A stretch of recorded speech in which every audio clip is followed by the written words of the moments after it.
જેની પાસે તાકાત હશે, પાવર હશે, પણ મન બગડેલું હશે ને, એ સમાજનું બહુ મોટું નુકસાન કરે. આ દુનિયામાં જેટલા ગોટાળાઓ થાય છે એ બધા ભણેલા ગણેલાઓ જ કરે છે. લોકો એમ કરે ભણે આમ થાય, વિદ્યા પામે ને એજ્યુકેટ થાય, બધું બરાબર, પણ મન બગડેલું રહ્યું ને તો ભણેલા વ્યક્તિઓએ સમાજનું જેટલું નુકસાન કર્યું છે એટલું અભણ લોકોએ નથી કર્યું. આ જેટલા કૌભાંડો થાય છે બધા ભણેલા ગણેલા લોકો કરે છે. અને એટલા માટે બુદ્ધિમાન વ્યક્તિનું મન સ્વસ્થ બન્યું રહે એટલા માટે કથા અને મંદિરોની જરૂર છે. જેમ આપણે સમાજનો સર્વાંગી વિકાસ થવો જોઈએ. આપણે એમ કહીએ લોકોને રહેવાના ઘરે નથી છતાંય સ્પોર્ટ્સના મેદાનો બાંધે છે, કરોડોના ખર્ચે સ્પોર્ટ્સના મેદાન બંધાય, પણ ત્યારે આપણને ક્યારે પ્રશ્ન નથી આવતો કેમ પૈસા બગાડો. કારણ કે આપણને સમજાય છે કે જેમ રમત ગમત પણ સમાજને સ્વસ્થ રાખવા માટે જરૂરી છે, એમ જ જ્યારે જ્યારે મંદિર કે કથાની વાત આવે એટલે લોકોને સોશિયલ વર્ક યાદ આવે.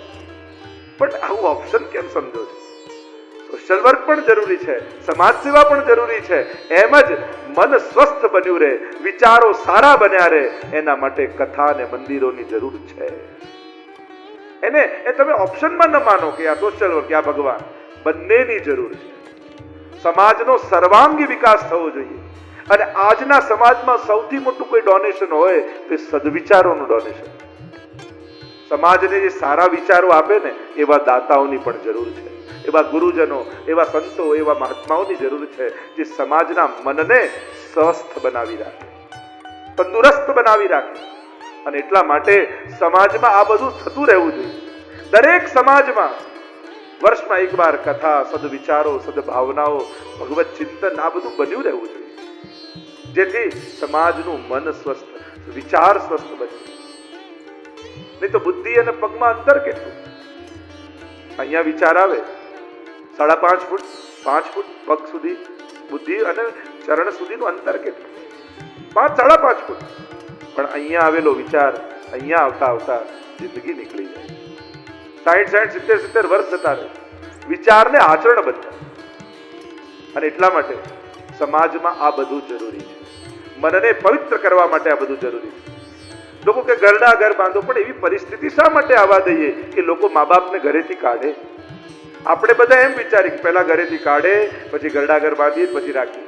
પહેલા લોકો બીમાર પડે, પછી હોસ્પિટલમાં ઈલાજ કરાય. પણ એવું કેમ ન વિચારીએ કે સમાજમાં આ બધાની જરૂર ઓછી પડે?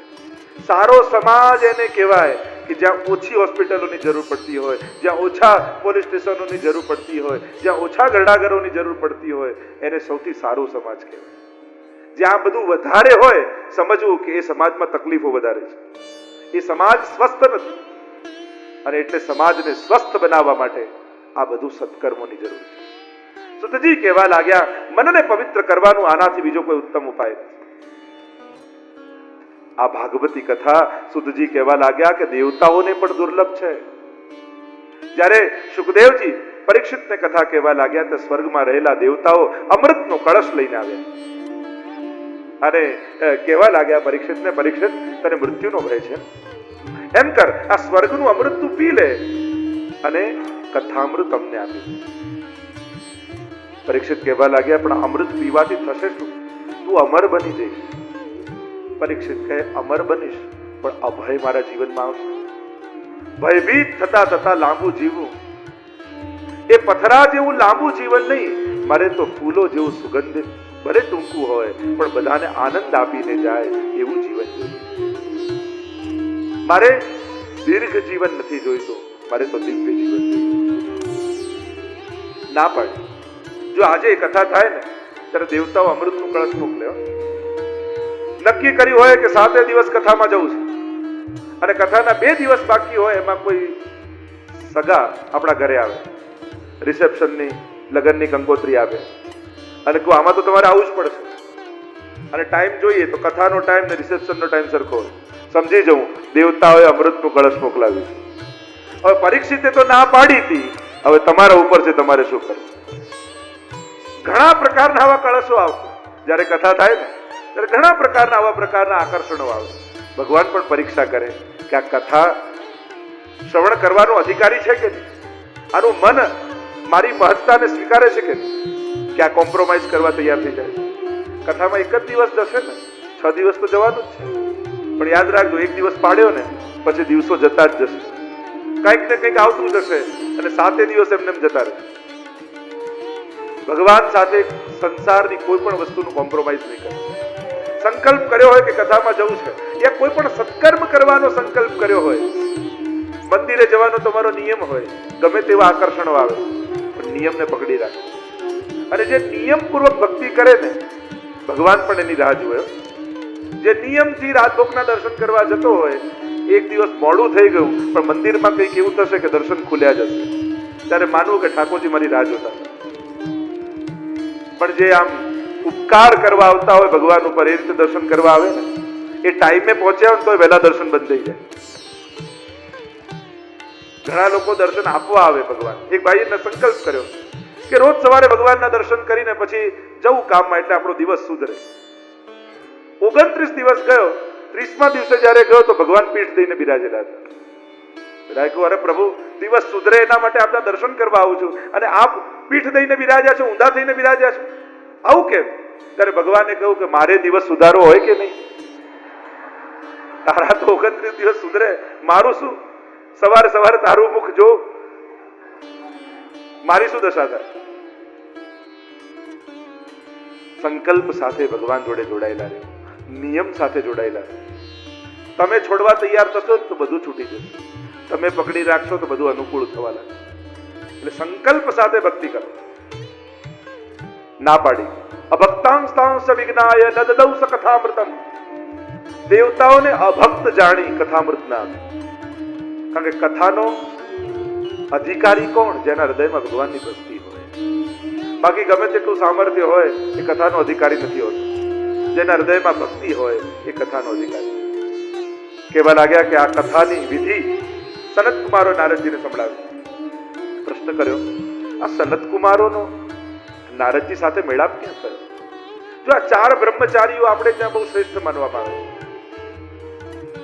શરદ કુમાર, સુખદેવજી, નારદજી અને હનુમાનજી, આ 4 બ્રહ્મચારી. પણ ભગવત ભક્તિ અમને હૃદયમાં સ્થિરમોર. કહ્યું કે સનત કુમારો અને નારદજીનો મેળાપ થયો ક્યાં? અને એની કથા કહેતા કહ્યું, સુતૌવાચ અત્ર તે કીર્તયિષ્યામ ભક્તિ યુક્તમ કથાનકમ સુકેન મમ યત પ્રોક્તમ રહશિષ્યમ વિચાર્ય ચ. સુખદેવજીએ મને પોતાનો અનન્ય શિષ્ય જાણીને આ કથા કહી હતી, જે કથા હું તમને કહું છું. એકદા હિ વિશાલાયા